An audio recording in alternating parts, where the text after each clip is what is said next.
Temperatures and wind chills this week are not only bitter, they are dangerous, as we've said. The medical examiner in Milwaukee is investigating 3 cold weather-related deaths this week. The longer you're exposed to the elements, the higher the danger. UW Health's Dr. Jeff Pothof is here with his weekly visit. Good to see you. Hey guys, how are you? Hi. How do you know you have frostbite? Yeah, so the first symptom that you're getting into that frostbite zone is something we're all familiar with. We joke about how we can't feel our fingers or feel our toes. That's your early warning sign. You know, after that, you'll start to develop some pain. Pain is the first indication that you're getting ice crystals developing in your tissues. That's the start of mild frostbite. If you haven't already gone inside and started to warm up, you need to. If you ignore that and you keep on going, typically what you'll start to notice, especially as they rewarm, are blisters developing. Either fluid-filled blisters, sometimes blood-filled blisters. That's more severe frostbite. That almost always requires some medical attention to take care of. It's almost like a burn, isn't it? It's treated similar to a burn, and when you come to the hospital and you need to be treated for frostbite, you actually are treated by the burn team. Opposite processes, hot and cold, but damage to the tissues is fairly similar. So if you're outside and you start feeling tingling, you should go inside and do what? Yeah, I think you want to slowly rewarm. So the other thing we'll sometimes see is folks that go outside, they're starting to have pain, or they're like, boy, I'm pretty close to frostbite, and they think they need to rapidly rewarm. What they'll do is they'll sometimes use really hot water, boiling water. They can't feel their fingers, so they end up causing a thermal injury because they've burned themselves. The other thing we'll see, and this is just human nature, you rub your hands together really quickly. That creates friction, it warms you up. It also kind of pushes those ice crystals into each other, into your tissues, can make that frostbite a little bit worse. So go inside, you can use lukewarm water, even just sitting by the register where the warm air is coming out, it is enough to rewarm yourself fast enough where you're not going to cause any further damage to your tissues. What's the difference between frostbite and hypothermia?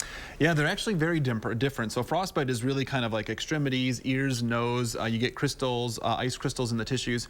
Hypothermia is when your core temperature starts to decrease. And the tricky thing with hypothermia is one of the first symptoms that you're going into hypothermia is you start to get a little bit confused. And we've all heard stories of people who are, say, out in the wilderness and they find them with all their clothes off and they kept on hiking. That's because your thought processes start to not work the way they're supposed to. So for hypothermia, you really are starting to rely on your friends saying, you know what, like Mark's not acting quite right, we should probably get him inside. Those are the first symptoms.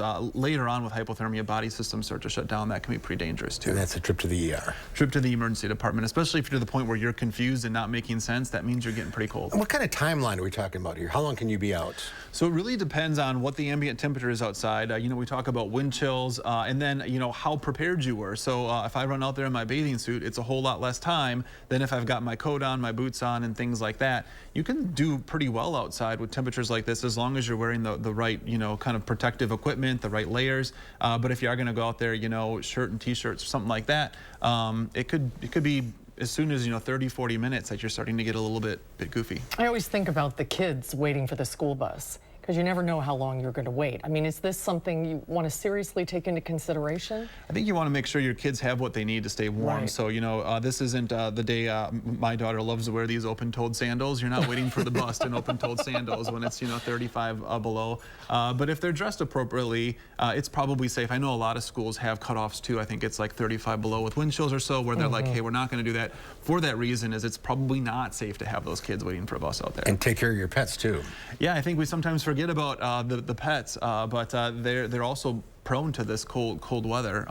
They can make it a little while. They're often covered in fur, but you don't want to just leave them outside. It's their feet that really are the It's problem. the paws that usually get it, yeah. They haven't been off the deck now in 3 days. Have a yellow deck. Yeah. They're smart. It'll thaw out eventually. What's the virus situation? This last week has actually been okay. Numbers are down just a little bit. Now, similar to our weather, when we have those warm-ups in January and then it gets bitterly cold, I think it's similar. I don't think the respiratory season is over. Just a good week, but we'll see more viruses as we go through the rest of the year. So some good news. All right. Stay warm. Spring's on the way. You bet. See you guys. Thanks, Dr. Pothof.